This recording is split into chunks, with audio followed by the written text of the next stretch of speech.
یہ بخاری کی روایت ہے، سیدہ عائشہ صدیقہ رضی اللہ تعالی عنہا ارشاد فرماتی ہے کہ بلال رات میں اذان دیا کرتے تھے، تو نبی کریم صلی اللہ علیہ وسلم نے ارشاد فرمایا کہ تم جب بلال اذان دیں تو کھاؤ پیو، حتیٰ کہ عبداللہ ابن ام مکتوم اذان دیں، کیونکہ وہ طلوع فجر پر ہی اذان دیتے ہیں۔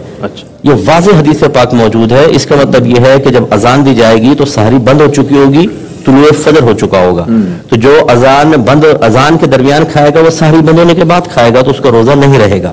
تو اب یہ اس حدیث سے غلط فہمی بھی رفع ہو گئی کہ بعض لوگ کہتے ہیں خود نبی کریم نے ارشاد فرمایا بلال اذان دے رہے ہو تم کھاتے پیتے رہو، وہ تہجد کی اذان تھی، تہجد کے فجر کی اذان حضرت عبداللہ ابن ام مکتوم رضی اللہ تعالیٰ عنہ دیا کرتے تھے، اس وقت سرکار نے منع فرمایا ہے۔ ٹھیک ہے، حاملہ جو ہماری بہنیں ہوتی ہیں وہ ڈاکٹر سے اچھی طرح مشورہ کریں۔ اگر لیڈی ڈاکٹر یہ کہتی ہیں کہ آپ اس میں روزہ رکھ سکتی ہیں، نہ آپ کو نقصان ہوگا نہ بچے کو نقصان ہوگا، تو بالکل روزہ رکھنا فرض۔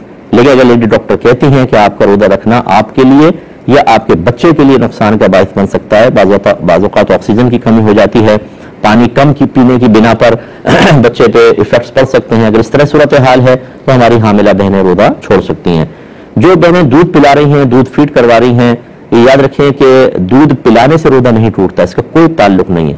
ایسے بلڈ باہر نکل آئی، میں بعد میں تفصیلی مسئلہ آپ کو بیان کر دوں گا، لیکن کوئی بہن اگر دودھ پلاتی ہیں ان کے لیے بھی وہی مسئلہ ہے جو حاملہ والا ہے کہ اگر یہ روزہ رکھ کر دودھ پلائیں اور کوئی صحت پہ اتنا اثر نہ پڑے تو پھر ان کو روزہ رکھنا لازم ہوتا ہے۔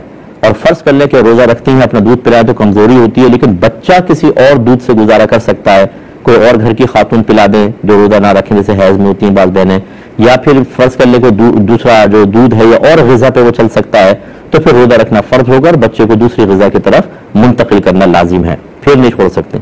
اچھا، لیکن بعض ہوتے ہیں بچے صرف ماں کا دودھ پیتے ہیں اور کچھ لیتے ہی نہیں ہیں، اور ماں اگر دودھ پلائے تو بہت زیادہ کمزوری ہو جائے گی، تو اس صورت میں پھر روزہ چھوڑا جا سکتا ہے۔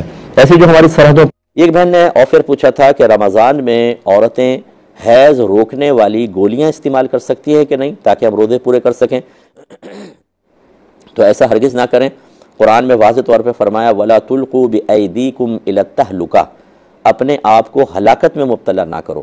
اور یہ ہلاکت کا مطلب کوئی مارنا ہی نہیں ہوتا، کوئی بیماریوں، عذر، خرابیوں، اس طرح اپنے آپ کو غلط خرابیوں کی طرف، نقصانات کی طرف لے کے جانا سب منع ہوتا ہے۔ تو اس طرح گولیاں کھا کھا کے صرف روزے رکھنے کے لیے، حالانکہ خود اللہ نے آپ کے لیے روزے معاف فرما دی ہیں، اور پھر حیض کے ریگولر سسٹم کو اگر آپ روکتی ہیں تو اس میں بعض اوقات ایسی پرابلمز آ جاتی ہیں تو کئی سال تک چلتی رہتی ہیں، اولادوں کے مسائل بھی ہو جاتے ہیں اور دیگر مسائل پیدا ہوتے ہیں، باڈی کا سسٹم نظام آپ خراب کرتے ہیں جو اللہ نے ایک نظام بنایا ہے، جبکہ یہ مطلوب شرع بھی نہیں ہے کہ روزے ضرور رکھو، اللہ نے تو بلکہ آسانی دی ہے۔ تو اس لیے ایسی کوئی بھی دوا استعمال نہیں کرنی چاہیے، ان کے ضرور کوئی نہ کوئی سائیڈ ایفیکٹ آپ کی طبیعت پہ مرتب ہوتے ہیں، تو اس لیے مناسب نہیں ہوگا۔ ایک خاتون نے پوچھا ہے کہ کیا خواتین گھر میں اکیلی یہ رکعتیں تراویح کی رکعتیں پڑھ سکتی ہیں یا نہیں؟ تو بالکل پڑھیں گی، پڑھ سکتی ہیں یا نہیں میں تو ایک لگتا ہے کہ چوائس ہے بھی، پڑھنا چاہیں یا نہ پڑھنا چاہیں۔ یہ یاد رکھیں کہ تراویح سنت مؤکدہ نماز ہے، اور سنت مؤکدہ اس عمل کو کہتے ہیں کہ جس کا کرنا ضروری ہوتا ہے، یعنی ایک دو بار ترک کیا تو برا کیا، گناہگار نہیں ہوں گے، لیکن عادت بنا لیں، یعنی لگاتار 3 دفعہ ترک کریں تو اب گناہگار بھی ہوں گے۔ اس لیے سنت مؤکدہ تراویح کو مرد بھی ادا کریں گے اور خواتین بھی ادا کریں گی۔ خواتین اپنے گھر میں ادا کریں گے، اور یاد رکھیں کہ پورے رمضان کی 30 راتیں یا 29 جتنے بھی ہوں، 20 رکعت تراویح پڑھنا ہر عاقل بالغ مسلمان مرد و عورت کے لیے سنت مؤکدہ ہے۔ مرد مسجد میں جا کر نماز ادا کریں، یہ سنت مؤکدہ علی الکفایہ ہے۔ سنت مؤکدہ علی الکفایہ کا مطلب یہ ہے کہ محلے میں سے چند لوگوں نے بھی مسجد میں آ کر اگر تراویح کو جماعت سے ادا کر دیا تو باقی سے جماعت کا مطالبہ ساقط ہو جائے گا۔ لیکن یہ کہنے کا مقصد نہیں ہے کہ آپ اپنے گھر میں تراویح ادا کریں، اجتماعی طور پہ نماز ادا کریں، یہ افضل ہوتا ہے، لیکن بہرحال اگر کوئی سستی کر کے بھی تراویح کی جماعت میں شامل نہیں ہوتا لیکن پوری 20 رکعت تراویح ادا کرتا ہے تو اس کی سنت مؤکدہ ادا ہوگی، اور ترک جماعت کی وجہ سے گناہگار تو نہیں کہیں گے لیکن بہتر نہیں ہے کہ وہ اس طرح کرے۔ تو خواتین اپنے گھر میں پڑھیں۔ یہ بارہا دیکھیں سمجھایا کہ اذان فجر کی شرط ہے کہ وقت فجر شروع ہونے کے بعد دی جائے گی۔ وقت فجر کب شروع ہوگا؟ جب سحری بند ہوگی۔ اس کا مطلب ہے جس نے فجر کی اذان کے دوران کھایا پیا اس نے سحری بند ہونے کے بعد کھایا پیا، کیسے روزہ ہوگا؟ کوئی آپ نئی شریعت تو نہیں بنا رہے نا کہ ہم اللہ اس کے رسول کچھ بھی کہتے رہے جو ہم کہہ رہے ہیں وہ ٹھیک ہوگا، یہ تو غلط بات ہے۔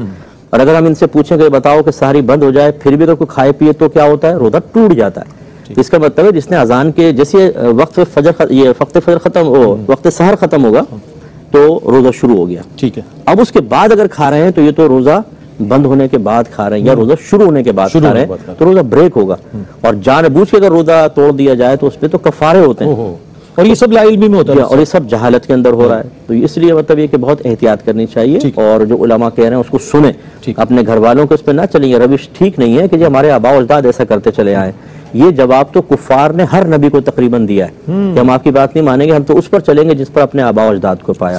مجھے امید ہے کہ جو ذی شعور عوام ہمیں سن رہے ہیں بھائی بہن، وہ آباء و اجداد نے جو صحیح کیا اس کو فالو کریں، لیکن جو غلط کر چکے وہ لا علمی کے اندر یا کوئی اور اس مسئلے میں، تو اس کو فالو نہ کریں، اپنے بچوں میں خرابی وائرس کے طور پہ اس کو صلاحیت نہ کریں، اور یقین اور اب وتر کی رکعت امام کے ساتھ ادا کر رہے ہیں یا علیحدہ۔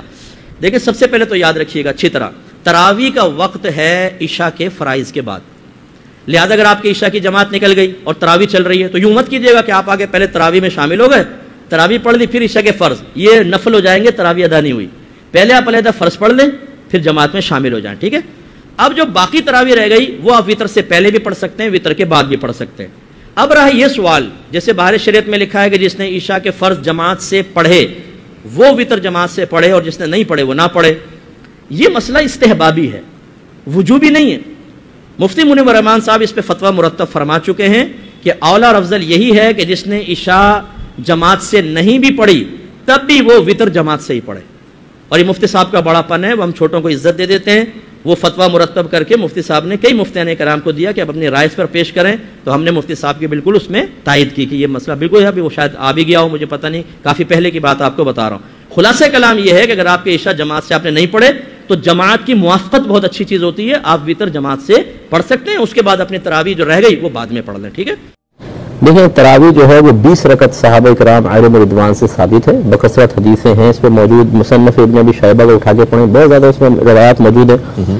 8 کی جو روایت ہے، جب سیدہ عائشہ صدیقہ رضی اللہ تعالی عنہا سے پوچھا گیا کہ نبی کریم صلی اللہ علیہ وسلم کی رمضان میں نماز کیا تھی، تو آپ نے جواب میں فرمایا کہ رمضان اور علاوہ رمضان کے آپ 11 رکعت پڑھا کرتے تھے۔ اس کا مطلب علاوہ رمضان کی بھی آپ نے قید لگا کے ثابت فرمایا کہ یہ نماز تراویح نہیں تھی بلکہ نماز تہجد تھی، اور اس میں چاروں ائمہ متفق ہیں، امام اعظم، امام شافعی، امام مالک، امام احمد بن حنبل 20 رکعت کے اوپر متفق ہیں، 8 پر کسی نے بھی ذکر نہیں کیا 8 رکعت تراویح کا، بس یہ جو محدثین نے لکھ دی ہے یہ 8 کی روایت، اس سے بعد لوگ اس کو استدلال کرتے ہیں کہ تراویح کے بارے میں، حالانکہ کہیں حدیث میں لفظ ہے ہی نہیں اس میں تراویح کا، تو یہ تہجد کے بارے میں ہے، کیونکہ تہجد علاوہ رمضان ہو سکتی تھی تو 20 پڑھنی چاہیے۔ اور افطار میں یہ بھی ہم بارہا آپ کو بتاتے ہیں کہ افطار میں پہلے آپ روزہ کھولیں گے پھر دعا پڑھیں گے، یہ ٹی وی پہ لکھ دیتے ہیں، ویسے سب یہ عرف چل رہا ہے روزہ کھولنے کی دعا، تو لوگ پہلے دعا پڑھتے ہیں اس کے بعد روزہ کھولتے ہیں، حالانکہ سنت یہ ہے کہ پہلے روزہ کھولا جائے اور اس کے بعد دعا پڑھی جائے، کیونکہ دعا میں جتنے بھی الفاظ ہیں وہ پاسٹ کے ہیں، اے اللہ تعالی میں تیری رضا کی خاطر روزہ رکھا، میں تجھ پہ ایمان لایا، میں نے تجھ پہ بھروسہ کیا، توکل کیا، تیرے دیے ہوئے رزق سے افطار کیا، یہ سب ماضی پاسٹ کے الفاظ ہیں، اور یہ تبھی صحیح ہو سکتے ہیں جب پہلے آپ ایک عمل کر چکے ہیں اس کی خبر آپ دے رہے ہیں، ٹھیک ہے نا، پاسٹ کا تو مطلب یہ ہے، تو پہلے روزہ کھولیں گے اس کے بعد دعا پڑھیں گے۔ روزے کے لیے حیض و نفاس سے پاکی ضروری ہے، لہذا حائضہ یا نفاسا جو خاتون ہیں وہ روزہ نہیں رکھ سکتی، لیکن جنابت سے پاکی شرط نہیں ہوتی، لہذا فرض کر لیں کوئی صبح جاگا اور اس نے دیکھا کہ اس پر غسل واجب ہے اور اتنا ٹائم نہیں ہے کہ وہ غسل کر سکے، تو وہ سحری کر لے، اور بہتر ہے کہ غسل کے 2 فرض پہلے پورے کر لے، یعنی کلی کرنا اور ناک میں پانی چڑھانا، کہ بعد میں ہو سکتا ہے کہ غرغرہ وغیرہ کریں تو پانی اندر چلا جائے، ناک میں پانی چڑھائیں تو دماغ کو چڑھ جائے اور اسے روزہ ٹوٹنے کا اندیشہ ہوتا ہے، اور پھر یہ سحری کر لے آرام سے، اگر فجر ہو جائے اس کے بعد پھر غسل کر لیں۔ اب اگرچہ روزہ حالت جنابت میں شروع ہوا لیکن جنابت سے پاکی یہ روزے کے لیے شرط نہیں ہوتی ہے، لہذا جیسے ایک پاک آدمی روزہ شروع کرے اس کے لیے فرض ہے، اسی طرح اس کے اوپر بھی لازم ہوگا۔ انہیلر اور حالت روزہ میں استعمال نہیں کر سکتے ہیں، ہر وہ دوا جو گیس فارم میں ہو چاہے لیکوڈ فارم میں ہو جو حلق کے ذریعے اندر اتر جائے گی اس سے انسان کا روزہ ٹوٹ جاتا ہے۔ آنکھوں میں ڈراپس ڈالنے سے فقہا فرماتے ہیں روزہ ٹوٹے گا، لیکن کان میں اگر آپ دوا ڈالیں گے تو روزہ نہیں جائے گا۔ حالت روزہ میں مسواک آپ یوز کر سکتے ہیں، لیکن کوشش کریں خشک مسواک استعمال کریں اور حتی الامکان کو اس کا ذائقہ یا قطرہ وغیرہ اندر حلق میں نہ جانے پائے۔ ٹوتھ پیسٹ بغیر سخت ضرورت کے ہرگز نہ استعمال کی جائے، کیونکہ اس میں ذائقہ بھی ہوتا ہے اور بعض اوقات جب آپ برش کرتے ہیں تو غیر محسوس طریقے سے کچھ ذرات حلق میں اترنے کا اندیشہ ہوتا ہے، اس لیے نہ کریں۔ ہاں اگر کسی کی پبلک ڈیلنگ ہے، کوئی اور صحیح شرعی عذر ہے تو انگلی سے استعمال کر لیں تاکہ منہ میں تھوڑی سی خوشبو پیدا ہو جائے، بس اس سے زیادہ نہ کیا جائے۔ ایک یہ بھائی نے کوشچن کیا کہ حالت روزہ میں اگر وومیٹنگ ہو جاتی ہے تو کیا حکم شرع ہوگا؟ دیکھیں وومیٹنگ میں 3 چیزیں جمع ہوں گی تو روزہ ٹوٹے گا، ایک ان میں سے خارج ہو جائے، ایک بھی نہ ہو تو روزہ نہیں ٹوٹے گا۔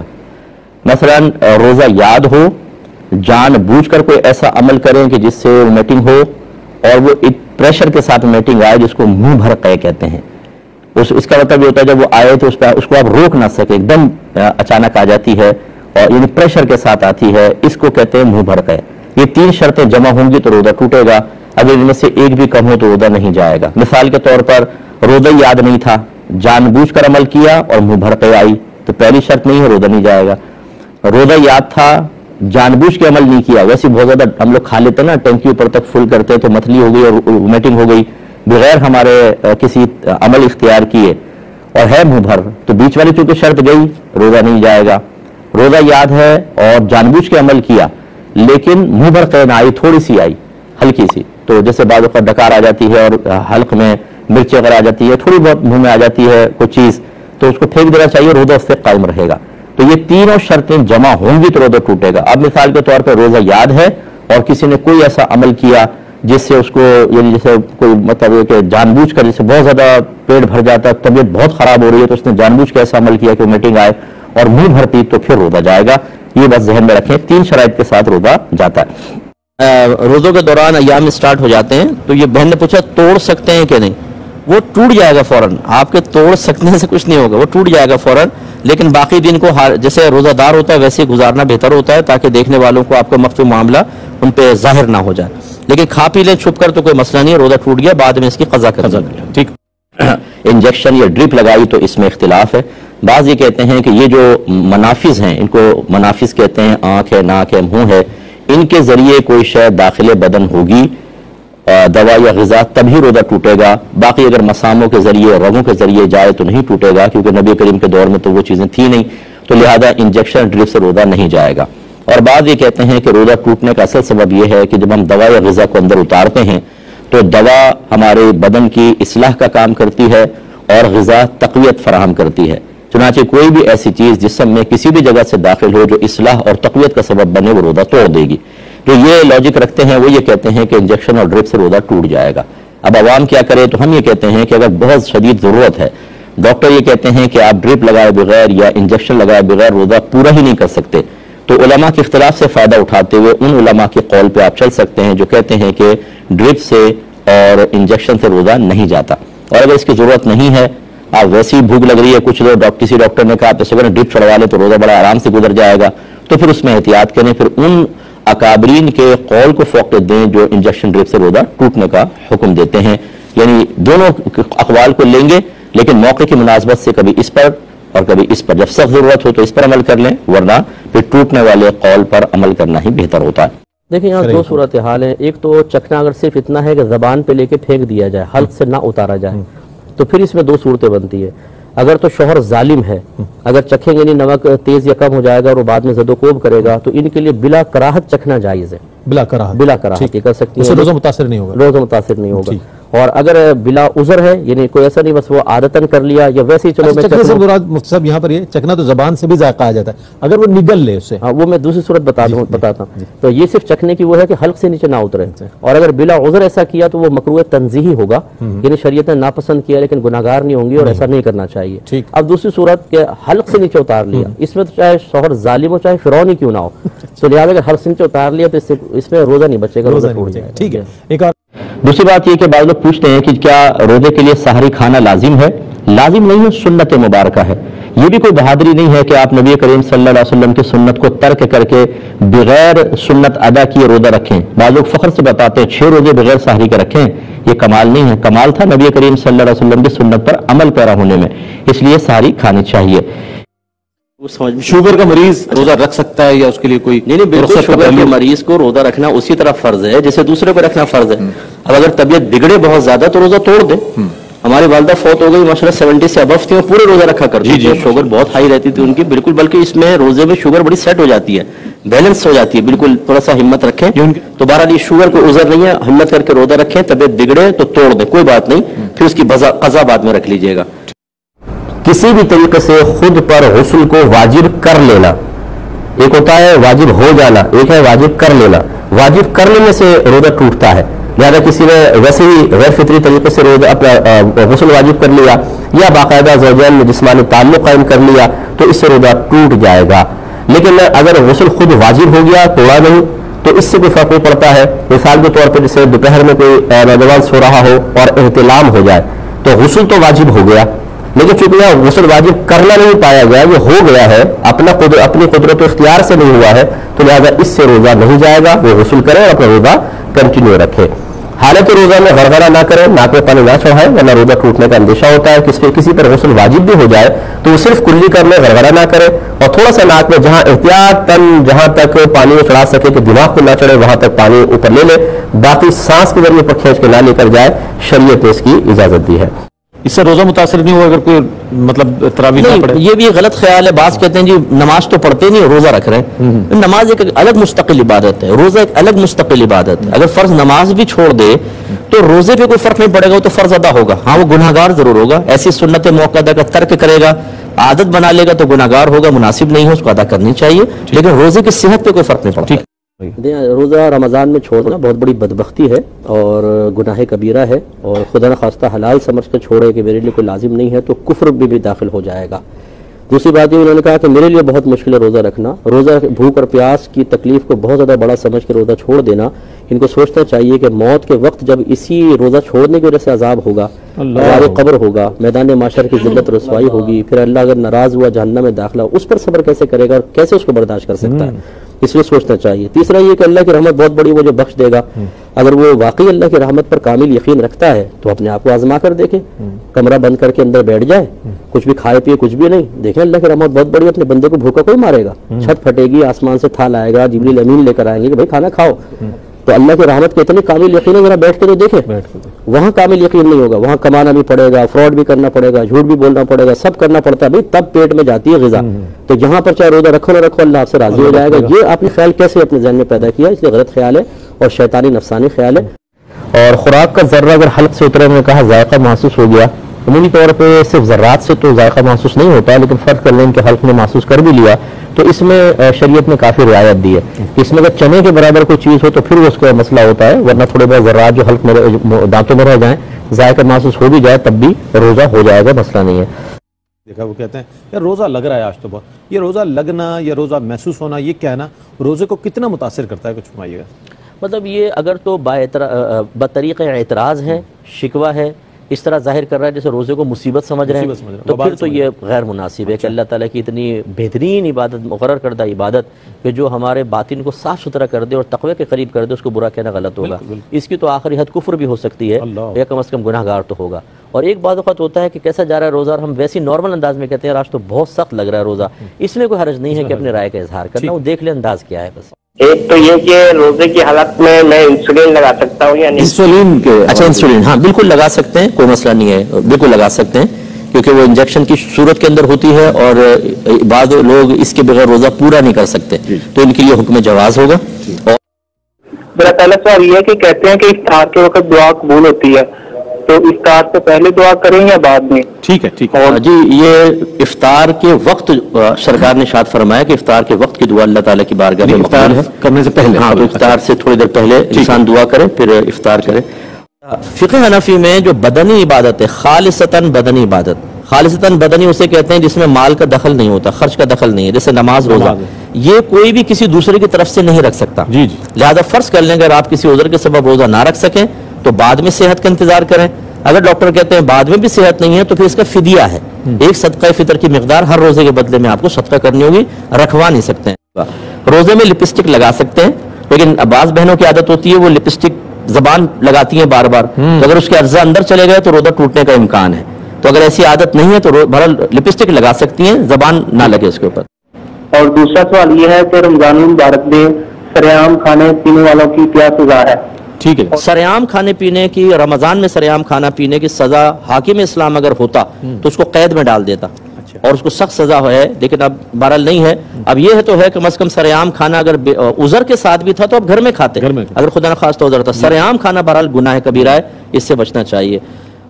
اور بھائی کی ناک سے اگر خون جاری ہوا تو خون نکلنے سے کوئی فرق نہیں پڑتا، روزے پہ روزہ قائم رہے گا. ہاں اگر فرض کر لے کہ ناک سے حلق کے اندر چلا گیا اور حلق میں ذائقہ محسوس ہوا تو روزہ بریک ہوگا، لیکن صرف ناک سے خارج ہونے سے کوئی فرق نہیں پڑا. مفتی صاحب ایک سوال آیا تھا آن لائن کہ ایک صاحب ہے، انہوں نے کرایہ کا فلیٹ پرچیز کیا ہوا ہے اس نیت سے کہ اس کا کرایہ جو ہے ان کو حاصل ہوگا، تو کیا فرماتے ہیں اس فلیٹ پر ان کی زکوٰۃ لگتی ہے؟ دیکھیں زکوٰۃ صرف 4 قسم کے مالوں پر ہوتی ہے، 5ویں بھی ہوتی ہے، جانور وہ آج کل ہے نہیں اس لیے ہم ہٹا دیتے ہیں. 4 قسم کے بس ذہن میں رکھیں: سونا، چاندی، روپیہ، مال تجارت. سونا چاندی تو سیدھا روپیے کے اندر یہ شیئرز وغیرہ بھی آ جائیں گے، اس میں پھر آپ کے سیونگ سرٹیفکیٹس وغیرہ، کرپٹو کرنسی وغیرہ، یہ سب اس کے اندر داخل ہوتے ہیں. اور مال تجارت وہ ہوتا ہے جس کو آپ نے خالصتاً بیچنے کی نیت سے خریدا ہو اور کوئی نیت اس میں شامل نہ ہو، صرف بیچنے کی. اب جیسے یہ مکان بتا رہے ہیں کہ مکان کرائے پہ چڑھا دیا، وہ بیچنے کی نیت نہیں تھی، اگر اس نیت سے کرائے نفع حاصل کرنا مقصد تھا تو بس نہ وہ سونا ہے، نہ چاندی، نہ روپیہ، نہ مال تجارت، اس پہ زکوٰۃ نہیں ہوگی. ہاں اس سے جو کرایہ آ رہا ہے، وہ لوگ پوچھتے ہیں کرائے پہ زکوٰۃ ہے کہ مکان پر ہے. وہ کرائے پر بھی فوراً تو نہیں ہے نا. اگر آپ کا زکوٰۃ کا سال شروع ہو گیا ہے، درمیان میں کرایہ آ رہا ہے، خرچ ہو رہا ہے، کوئی حساب نہ کریں. آپ سال کا عین جب آئے تب آپ جتنا آپ کے پاس اس وقت موجود ہے اس کو آپ ٹوٹل کر لیں. اس میں اگر فوری طور پہ قرضہ دینا ہے وہ نکال دیں، مائنس کریں، کوئی انسٹالمنٹ وغیرہ وہ نکالیں. اس کے علاوہ آپ کا اگر مہینے کا جو ہے آپ کا یوز ہوگا گھر میں، بجٹ وغیرہ کے معاملات، وہ سب نکال دیں. اب جو باقی بچے اگر وہ نصاب کے برابر یا اس سے زیادہ ہے، یعنی کم از کم 52.5 تولا چاندی کے برابر رقم بچنی چاہیے جو 1 لاکھ سم تھنگ آج کل بن رہی ہے، اس کے اوپر آپ زکوٰۃ نکالیں گے. ٹھیک ہے نا. تو یہ مکان پر تو بالکل کوئی زکوٰۃ نہیں ہوگی جو آپ نے صرف کرائے پہ چڑھانے کی نیت سے لیا تھا، اور کرائے پر بھی اس وقت ہوگی جب وہ سال کے آخر تک باقی ہو، تب اس پہ زکوٰۃ ہوگی، ورنہ ٹھیک ہے. ٹھیک ہے. ایک انہوں نے کہا کہ ناک میں حالت روزہ میں وکس لگانا، یہ اس میں لیکوڈ دوا ہوتی ہے، جب آپ لگاتے ہیں تو وہ اڑتی ہے، یقینی سی بات ہے تبھی وہ اندر پہنچ کے کچھ اپنا اثر کرتی ہے، تو بہتر ہے کہ نہ لگائیں. یا لگائیں تو جیسے دور لگا لیا، ویسی اسمیل آ گئی، الگ بات ہے، لیکن خاص ناک میں لگائیں گے تو اس میں احتیاط کریں، اندر جانے کا دوا کے اندیشہ ہے. یہ ضرور ہے نبی کریم نے فرمایا جو کسی کو افطار کروائے تو اس کو مکمل روزے کا ثواب ملے گا.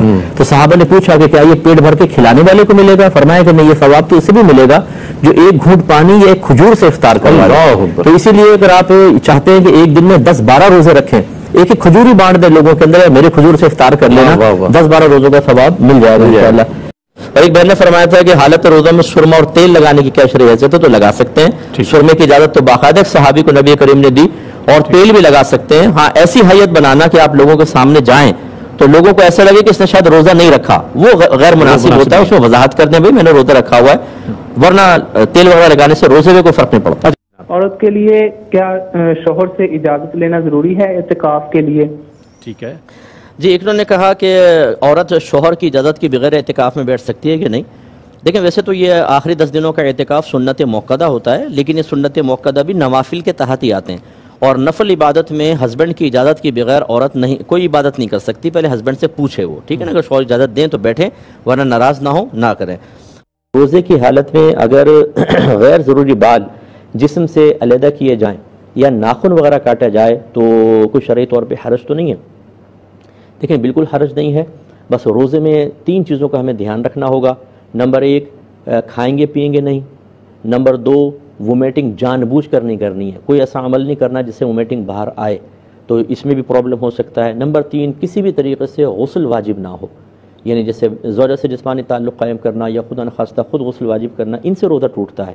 باقی آپ کے جسم سے اگر بلڈ باہر نکلتا ہے، جیسے آپ ٹیسٹ کرواتے ہیں، بلڈ ٹیسٹ کروایا یا کسی کو خون دیا، اس میں بس یہ فقہاء نے ضرور فرمایا اتنا زیادہ خون نہ دے دیں کہ خود کمزوری ہو، روزہ پورا کرنا مشکل ہو جائے، تو اس بلڈ سے بھی روزہ نہیں جائے گا.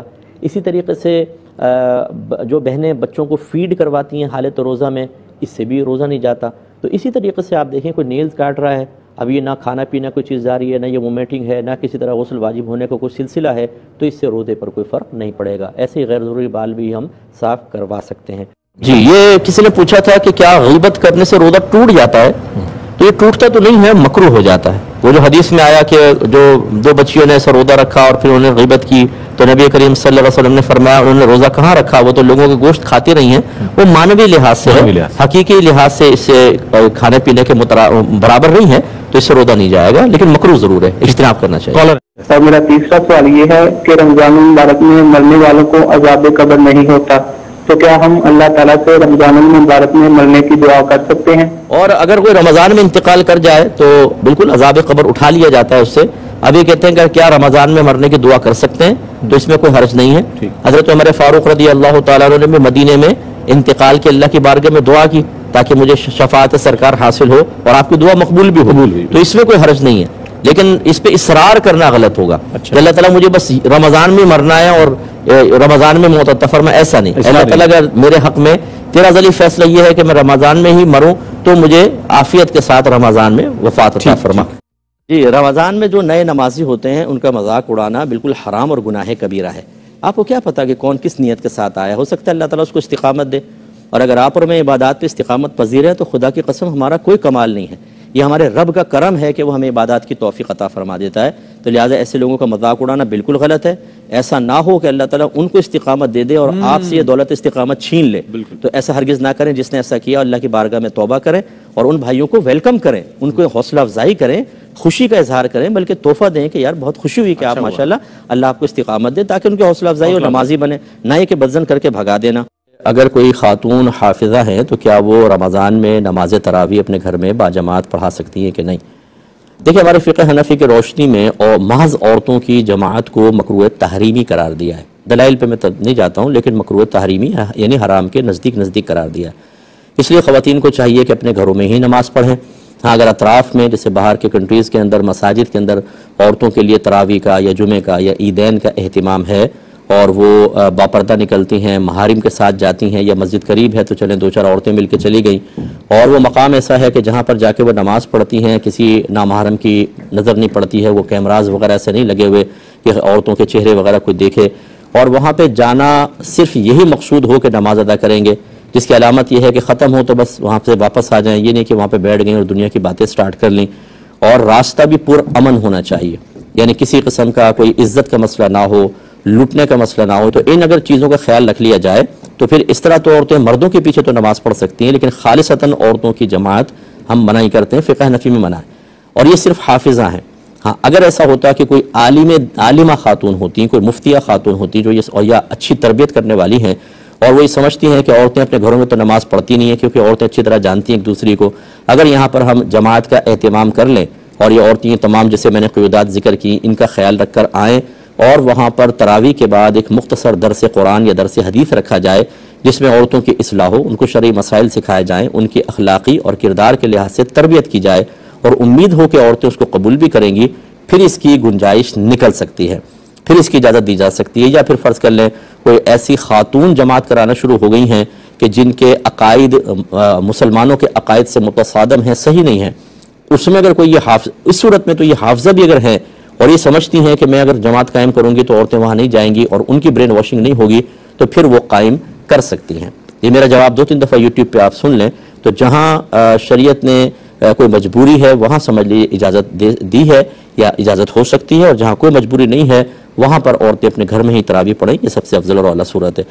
تو دیکھیں، ایک تو یہ رمضان کے روزوں کی نیت کا وقت کب سے کب تک ہے، یہ بہت ہی امپورٹنٹ چیز ہے۔ اس کا وقت شروع ہوتا ہے غروب آفتاب کے بعد، کیونکہ رات شروع ہوتی ہے غروب آفتاب سے اور فجر تک رہتی ہے، یعنی فجر کے شروع وقت تک، جس کو ہم طلوع صبح صادق کہتے ہیں۔ تو یہ پورا رات اس کا نیت کا وقت ہے۔ اس کے علاوہ اگر کوئی رات میں نیت نہیں کر سکا تو دن میں بھی نیت کر سکتے ہیں، زوال کے وقت سے پہلے بھی نیت ہو سکتی ہے، اچھی طرح یاد رکھیں۔ لہذا مثال کے طور پر اب یہ یاد رکھیں، نیت دل کے پختہ ارادے کو کہتے ہیں، اس کے لیے کوئی زبان سے الفاظ ادا کرنا لازم نہیں ہوتا۔ مثال کے طور پہ اگلے دن اب پہلا رمضان کا روزہ آنے والا ہے، مغرب کے بعد آپ نے گھر میں بہت ساری چیزیں لا کے رکھی کہ اب اٹھیں گے، سحری کریں گے اور اگلے دن کا روزہ رکھیں گے۔ فرض کر لیں آپ سوتے رہ گئے اور پوری رات نکل گئی، اگلا دن حتیٰ کہ زوال کے بعد آپ کی آنکھ کھلی، فرض کر لیں، تو اب یہ روزہ ہوا کہ نہیں ہوا؟ تو یہ بالکل روزہ ہو جائے گا، کیونکہ غروب آفتاب کے بعد اگر آپ کا ارادہ تھا کہ ہم کل کا روزہ رکھیں گے تو بس یہ گویا کہ رات میں ہی نیت ہے۔ یہ ضروری نہیں ہے کہ عین سحری کے وقت جب ہم اٹھتے ہیں اس وقت ہم نیت کو حاضر کریں، تو پوری رات میں جب کبھی نیت ہو جائے گی تو یہ روزہ صحیح ہے۔ اسی طریقے سے دن میں بھی ہو سکتی ہے، اس کے بارے میں عرض کرتا ہوں ایک مختصر سے بریک کے بعد۔ بسم اللہ الرحمن الرحیم۔ تو آپ کو نیت کے بارے میں بتا رہے تھے کہ پوری رات میں نیت کی، وہ ٹھیک ہے، اور رات شروع ہوتی ہے غروب آفتاب کے بعد، تو گویا کہ غروب آفتاب کے بعد بھی کسی کی نیت حاضر تھی اور رات میں آنکھ نہ کھلی حتیٰ کہ زوال کے بعد آنکھ کھلتی ہے فرض کر لیں، تو وہ نیت کافی ہے۔ دوسرا یہ کہ بعض اوقات ہم رات میں سوتے رہ جاتے ہیں، آنکھ کھلتی ہے فجر کے وقت میں یا فجر کے بعد، تو جیسے آپ کو بتایا کہ زوال آفتاب سے پہلے نیت ہو سکتی ہے۔ کسی کا اس میں فقہی اختلاف ہو سکتا ہے، وہ کرنا چاہے تو کرے۔ فقہ حنفی کی روشنی میں آپ کی خدمت میں ذکر کر رہا ہوں، اور اس کے دلائل باقاعدہ ہیں، لیکن چونکہ ہمارا پروگرام دلائل کا متحمل نہیں ہو سکتا، اس لیے میں خالی خلاصہ آپ کو مجتہد اور متقی پرہیزگار علماء کے جو اجتہاد کے نتائج ہیں وہ آپ کی خدمت میں ذکر کر رہا ہوں، تو لہٰذا اس میں کوئی وسوسے کی حاجت نہیں ہے۔ زوال آفتاب سے پہلے نیت کر سکتے ہیں، اور زوال آفتاب جاننے کے لیے نمازوں کے اوقات کے کیلنڈر اپنے گھر میں احتیاطاً ضرور رکھیں۔ ظہر سے پہلے ایک خانے میں لکھا ہوتا ہے دحوہ کبریٰ یا زوال آفتاب، اس میں جو وقت لکھا ہوگا سمجھ لیں یہاں سے زوال کے وقت کی ابتدا ہوگی، اور اگلے خانے میں وقت ظہر لکھا ہوگا، یہ پورا جو وقت ہے یہ زوال کا وقت ہے۔ اس سے پہلے آپ کو نیت کرنی ہے، اور اس میں بس یہ ضروری ہے کہ آپ نے اگر دن میں آنکھ کھلتی ہے تو جان بوجھ کر روزہ توڑنے والا کوئی عمل نہ کیا ہو، بھولے سے ہو گیا تو کوئی بات نہیں۔ جیسے مثال کے طور پر رات میں آنکھ نہ کھلی، صبح جاگے اور یاد نہیں کہ ابھی رمضان ہے، اور جا کے پانی پی لیا، پھر یاد آیا کہ اوہو آج تو میں روزہ رکھنا تھا اور دن میں بھی نیت کر سکتا تھا، تو یہ بھولے سے پانی پینے میں کوئی حرج نہیں ہے، آپ فوراً اب بھی نیت کر سکتے ہیں۔ لیکن روزہ یاد ہے اور آپ نے صرف اتنا سوچا یار پانی پی لیتا ہوں کیونکہ زوال سے پہلے بھی تو نیت ہو سکتی ہے، اور آپ نے جان بوجھ کر پانی پی لیا، تو یہ روزہ نہیں ہوگا۔ اور جب دن میں نیت کریں، ہمیشہ یاد رکھیے گا کہ آپ نیت کریں کہ میں صبح صادق سے روزے سے ہوں، یہ نہیں کہ میں ابھی سے روزہ رکھتا ہوں، یہ پھر غلط ہو جائے گا۔ اس کے علاوہ بعض اوقات ہم جیسے سحری کرتے ہیں، اور سحری کرتے ہوئے یا بغیر سحری کے بھی موقع نہیں ملا، لیکن جو مخصوص دعا ہے وہ زبان سے ادا کرنا بھول جاتے ہیں، تو بعض لوگ کہتے ہیں ایک دم فجر کی اذان شروع ہو گئی تو کہتے ہیں ہو میں نے تو نیت ہی نہیں کی۔ آپ جو کھا رہے تھے یہ بھی روزے کی نیت سے ہی تھا، اور نیت دل کے پختہ ارادے کو کہتے ہیں۔ آپ جو تیاری کر رہے تھے رات میں بھی جلدی کرو روزہ بند ہو جائے گا، یہ بھی تو آپ کے روزے کی ہی سب نیت سے ہی سب آپ کر رہے تھے، تو اس لیے زبان سے الفاظ کا ادا کرنا کوئی ضروری نہیں ہوتا، خالی دل کے پختہ ارادہ کر لیں یہی کافی ہے۔ وغیرہ ہے، اور خاص طور پہ تہجد کہ پورے سال میں کسی کو شاید اتنا موقع نہ مل سکے جتنا رمضان میں اس کو آسانی سے موقع مل سکتا ہے۔ سحری کے لیے اٹھتے ہی ہیں، فجر کے لیے وضو کرنا ہے، پہلے وضو کریں، 2 رکعت نماز پڑھیں، سحری کر لیں، تو یہ بہت ہی اچھا ہو جائے گا کہ پورے رمضان میں کم از کم آپ یہ کہہ سکتے ہیں کہ میں تہجد گزار رہا۔ سبحان اللہ۔ اس کے علاوہ پھر قرآن پاک کی تلاوت ہے، اذکار الہیہ ہیں، جیسے حضرت نے اشارہ فرمایا کہ سرکار نے فرمایا کہ جو اس رمضان کے مہینے میں کوئی نفل کام کرے گا تو فرض کے برابر، اور ایک فرض 70 فرائض کے برابر ہوگا، تو اس کا مطلب ہے کہ نوافل بھی اگر اختیار کریں گے مستحبات، تو اس کا درجہ بہت ہی زیادہ ہے، اس کا ثواب بہت بڑھ گیا ہے۔ یہ کہتے ہیں کہ کوئی عشاء کی نماز پڑھے بغیر سو گیا اور درمیان رات میں آنکھ کھلی تو کیا وہ تہجد پڑھ سکتا ہے کہ نہیں؟ تہجد کا وقت یاد رکھیں، عشاء کے فرائض ادا کرنے کے بعد، اور پھر انسان سو جائے تھوڑی دیر پھر اٹھے گا تو تہجد کا وقت شروع ہو گیا، یہ شرط ہے۔ عشاء کے فرض پڑھ لیے ہوں چاہے وتر بھی نہ پڑھے ہوں، اور تھوڑی دیر سو جائے، جاگے گا، تہجد کا وقت شروع ہو گیا۔ اور اب اس کا اختتام جو ہے وہ طلوع فجر تک رہتا ہے، پھر درمیان میں کبھی بھی آپ پڑھ لیں تو وہ تہجد کی نماز ہو جائے گی۔ چنانچہ اگر عشاء کے فرائض نہیں پڑھے تھے اور سو گئے اور جاگے تو سونے کی شرط تو ہوئی، لیکن عشاء کے فرائض کے بعد سونے کی شرط نہیں پائی گئی، لہٰذا یہ قیام اللیل تو کہلائے گی، صلاۃ اللیل کہلائے گی، رات کی نماز، رات کا قیام، لیکن تہجد نہیں ہوگی۔ یہ تہجد کا طریقہ یہ ہے کہ نفل نماز ہوتی ہے، 2 کر کے پڑھیں، کم از کم 2، زیادہ سے زیادہ 8 رکعتیں نبی کریم سے منقول ہے، اور نیت ویسی کریں گے، نیت کرتی ہوں 2 رکعت نماز تہجد واسطے اللہ تعالیٰ کے منہ قبل شریف کی طرف، اور جس طرح نوافل ادا ہوتے ہیں یا فرائض ادا ہوتے ہیں بالکل ویسے ہی، یعنی دونوں رکعتوں کے اندر الحمد شریف کے ساتھ سورت بھی ملانی ہوگی۔ وہ سب کیا فرمائیے گا کہ ہماری جو خواتین ہیں، بہنیں ہماری، انہیں عبادت بھی کرنی ہے اس مہینے میں، گھر کے کام کاج بھی ہے، تو ان کے لیے کیا رہنما اصول ہیں کہ انہیں اس ماہ مبارک کی برکتیں کس طرح حاصل ہو سکیں گی؟ کیونکہ گھریلو کام بھی ضروری ہے ظاہر، لیکن عبادت کا مہینہ ہے، کیا فرمائیے گا؟ دیکھیں سب سے پہلے تو اپنی نیت کو بہتر کر لیں، اور یہ نیت کریں کہ میں بی بی فاطمہ رضی اللہ تعالی عنہا کی سنت ادا کروں۔ سبحان اللہ، سبحان اللہ۔ کیونکہ شہزادی کونین اپنا گھر کا سارا کام خود اپنے ہاتھوں سے کرتی ہے، تو پھر ان کو یہ قلق نہیں ہوگا کہ مرد تو چلیں عبادات کر رہے ہیں، ہم گھر کے کاموں میں لگے ہوئے ہیں۔ آپ کا بچے سنبھالنا، گھر کی صفائی ستھرائی، اپنے شوہر کی خدمت کرنا، اگر جوائنٹ فیملی ہے اس میں تھوڑا سا کام کرنا، اگر آپ اس میں بی بی فاطمہ رضی اللہ تعالی عنہا کی سنت کی ادائیگی کی نیت کر لیں گی، یہ سب نیکیاں ہیں آپ کے لیے، سبحان اللہ، آپ کے درجات کی بلندی کا سامان ہے۔ دیکھیں نا، اگر آپ کو کپڑے استری والے مل جاتے ہیں، آپ کو پکا ہوا کھانا مل جاتا ہے اور آپ عبادت کرتے ہیں، اس میں کمال کس کا ہے؟ ایک خاتون کا کمال ہے نا. اس کا مطلب یہ ہوا کہ اگر وہ ہمارے لیے مردوں کے لیے آسانی پیدا کر رہی ہیں اور اس مشغولیت کی بنا پر خود وہ نیک عمل نہیں کر پا رہی جو مرد کر رہے ہیں, تو جو مرد کر رہا ہے گویا کہ وہ آپ ہی کر رہی ہیں. ایک تو یہ بہنیں ہمارے ذہن سے نکال دیں, ٹھیک ہے نا. اس کے بعد پھر اللہ تعالیٰ اگر موقع دے تو پھر وہ غور و تفکر کریں. جیسے میں نے 5 وقت نماز یہ تو پڑھنی ہے لازم, تفسیر کے حوالے سے آپ نے اور پھر اس کے علاوہ تراویح کا میں نے عرض کیا. بعض بہنیں ہماری کہتی ہیں بھائی میں تھک بہت جاتی ہوں سارا دن. میں مانتا ہوں بالکل آپ تھک جاتی ہیں, لیکن کمال تو یہ ہے نا کہ تھکنے کے باوجود اطاعت الہی کریں. آپ نہ تھکیں پھر کریں, یہ بھی آپ کا کمال ہے. لیکن نور علی نور تو تب ہے نا کہ جسم کہہ رہا ہو, نفس کہہ رہا ہو لیٹ جاؤ, اور آپ نے کہ نہیں میں اپنے اللہ کے لیے کیسے لیٹ سکتی ہوں. یہ مہینہ تو اس میں اگر 20 رکعت تراویح ادا کروں گی تو 20 فرائض ادا کرنے کا ثواب ملے گا. اور یہ بہنوں کے لیے آسانی کے لیے میں گزارش کرتا ہوں کہ یہ تراویح آپ بلا عذر بیٹھ کے بھی پڑھ سکتی ہیں, ثواب کم ہوگا. ہاں اگر کوئی تھکی ہوئی بہن ہے, بہت ہی جسم ٹوٹ رہا ہے, تو انشاءاللہ پھر یہ ایک عذر ہے, بیٹھ کے بھی نماز پڑھیں گے اللہ تعالیٰ پورا ثواب دے گا. مجھے حضرات کے لیے بھی یہ نہ مرد کھڑے ہو کر پڑھیں, لیکن کوئی کسی کے ساتھ عذر ہے تو بہرحال بیٹھ سکتا ہے, کیونکہ سنت موقدہ میں قیام فرض نہیں ہوتا تو وہ بیٹھ کر بھی پڑھ سکتا ہے, لیکن آدھا ثواب ہوتا ہے. تو مردوں کو ان کا کام کیا ہے, کھا رہے ہیں پی رہے ہیں, ٹینکیاں فل کی ہوئی ہیں ساری کے اندر, افطار کے اندر ایسا ٹوٹ پڑتے ہیں جیسے دشمن کی فوج سامنے. پہلے بیٹھ کے منصوبہ بناتے ہیں, اندر سے آواز آتی ہے پہلے تو نے کھجور کھانی ہے, پھر یہ 2 گلاس لسی, پھر 3 شربت کے گلاس, منصوبہ بندی کے 4 سموسے, پھر چاٹ ہے, پھر چھولے ہیں, اور ایسا ہاتھ تیزی سے چل رہا ہوتا ہے اسی گائیڈ لائن کے مطابق. تو خلاصہ کلام یہ کہ بہرحال ہماری بہنیں جو ہیں اپنے سب سے پہلے گھریلو مصروفیات کو دیکھیں, اچھی نیت کے ساتھ ثواب ملے گا, پھر عبادات کی طرف آئیں, پھر مستحبات کی طرف آئیں. جیسے قرآن پاک کی تلاوت ہے, ترجمہ اور تفسیر کے ساتھ پڑھیں, آپ کو بہت زیادہ ثواب ملے گا. اور آخری بات جو میں پھر اعادہ کر دیتا ہوں کہ سب سے بڑی چیز ہے کہ اگر کسی بہن کے اندر زبان کی تیزی ہے, لڑائی جھگڑے میں ماہر ہیں, جیلس زیادہ ہوتی ہیں, لیگ پولنگ کرتی ہیں, لڑوا کر دور بیٹھ کے خوش ہونے کی عادت ہے, اس کو سب سے پہلے نکالیں. میرے آقا صلی اللہ علیہ وسلم سے عرض کیا گیا کہ خاتون ہیں, دن میں روزے رکھتی ہے, رات کو اٹھ کے نمازیں پڑھتی ہیں, عبادت بہت ہے, اور وہ پنیر کے ٹکڑے صدقہ کرتی ہے, لیکن اپنی زبان سے لوگوں کو تکلیف پہنچاتی ہے. نبی کریم صلی اللہ علیہ وسلم نے فرمایا کہ وہ جہنم میں ہے. تو ہماری بعض بہنیں محلے میں نیازت تقسیم کر رہی ہیں, افطار تقسیم کر رہی ہیں, غریبوں کو کپڑے بھی دے رہی ہیں, لیکن ماسی کی جو مصیبت آتی ہے نا ان کے ہاتھوں میں, اللہ اکبر, وہ ایسا جیسے تو بس جلاد کے ہاتھ میں مجرم آ گیا, یا جیسے وہ پولیس کے ہاتھ میں کوئی مجرم آ جائے نا, اس کو اگلوانا ہو تو پھر وہ ڈرائنگ روم میں لے جاتے ہیں. تو ایسے ہی وہ بیچاری ماسیوں کی مصیبت. تو یہ جو تکلیف پہنچا رہی ہیں آپ, یہ بدتمیزیاں کر رہی ہیں, شوہر کے ساتھ بدتمیزیاں, شوہر بیچارہ پناہ مانگ رہا ہے, شیطان بند ہے, اور یہاں خواتین میں معاذ اللہ ان کو شیطان نہیں کرو کبھی آپ یہ ایڈ کر دو, ایسا نہیں. لیکن ہماری بہنیں جو ہیں بعض اوقات وہ اتنا ڈسٹرب کرتی ہیں کہ آدمی پناہ مانگتا ہے. یہ نہ کریں, پیار محبت ایک ماحول بنائیں, تو انشاءاللہ یہ مہینہ ہماری خواتین کے لیے درجات کی بلندی کا انشاءاللہ سامان پیدا کرے گا. اچھا, میرا سوال ہے کہ جس نے رمضان المبارک کے پورے روزے نہیں رکھے کیا وہ بھی اعتکاف کر سکتا ہے؟ اور دوسرا سوال ہے کہ اعتکاف بیٹھنے کے لیے کیا شرائط ہوتی ہے؟ ٹھیک ہے, بہت شکریہ آپ کا. یہ سوالات کے جواب دیجیے. یہ رمضان کے اگر روزے پورے نہ رکھیں تو اعتکاف بہرحال کر سکتا ہے, لیکن اعتکاف میں روزہ رکھنا واجب ہوگا, اچھا لازم ہے. یعنی اگر کیونکہ یہ سنت موقدہ علی الکفایہ جو اعتکاف ہوتا ہے آخر 10 دن کا, اس میں روزہ رکھنا شرط ہے.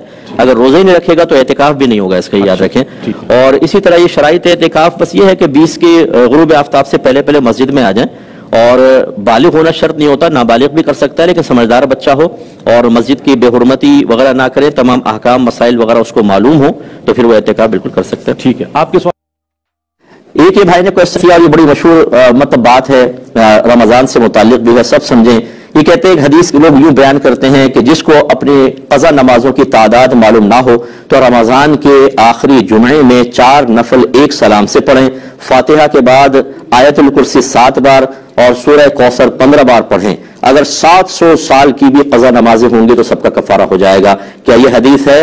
بالکل بھی نہیں ہے. جس نے اس کو ایجاد کیا وہ اللہ کا خوف کرے, کیونکہ نبی کریم صلی اللہ علیہ وسلم نے ارشاد فرمایا جس نے مجھ پر جان بوجھ کر جھوٹ منسوب کیا وہ اپنا ٹھکانہ جہنم میں بنا لے. یہ کسی بیوقوف نے نکالی ہوگی, اب اس کو پتہ بھی نہیں ہوگا کس قدر یہ جاری ہوگی, لوگ اس پہ عمل بھی کر رہے. میں نے خود دیکھا ایک علاقے میں گیا, اور جہالت دیکھیں کہ بعض اوقات کہتے ہیں کہ جمعے کے آخری جمعے کو عصر کی نماز کے بعد, اور عصر کی نماز کے بعد تو نوافل پڑھنا ہی منع ہوتا ہے, اور ایک وہ علاقے کے بزرگ سفید داڑھی ان کی, وہ جماعت کروا رہے ہیں.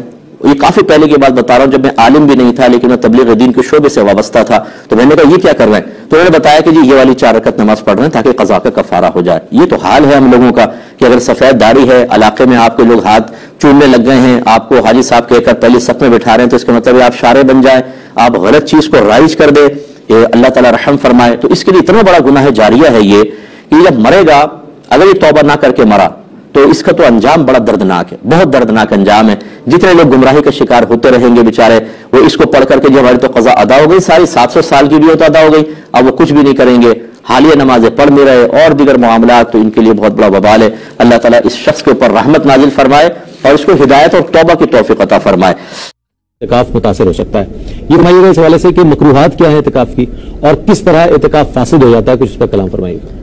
فساد اعتکاف تو موقوف ہے روزے پر، ٹھیک ہے، اور ایک ہے مسجد سے باہر نکلنے پر، یہ دو مین چیزیں ہیں۔ روزہ کسی لحاظ سے فاسد ہو گیا، چاہے کسی عذر کے سبب، اعتکاف بھی فاسد ہو جائے گا۔ دوسرا، مسجد کی حدود سے بنا عذر انسان باہر نکل گیا، کوئی شرعی عذر بھی نہیں ہے، کوئی اور دوسرا مسئلہ بھی نہیں ہے۔ شرعی عذر ایسا ہو سکتا ہے مثال کے طور پر کہ جیسے اس کے اوپر غسل جنابت طاری ہوا اور مسجد کے اندر پانی کا انتظام نہیں ہے تو قریب ترین جگہ پر جا کے غسل کر کے واپس آ سکتا ہے، یا وہاں پر جمعہ نہیں ہوتا اس مسجد کے اندر تو جمعہ پڑھنے کے لیے جا سکتا ہے، پھر فوراً واپس آ جائے۔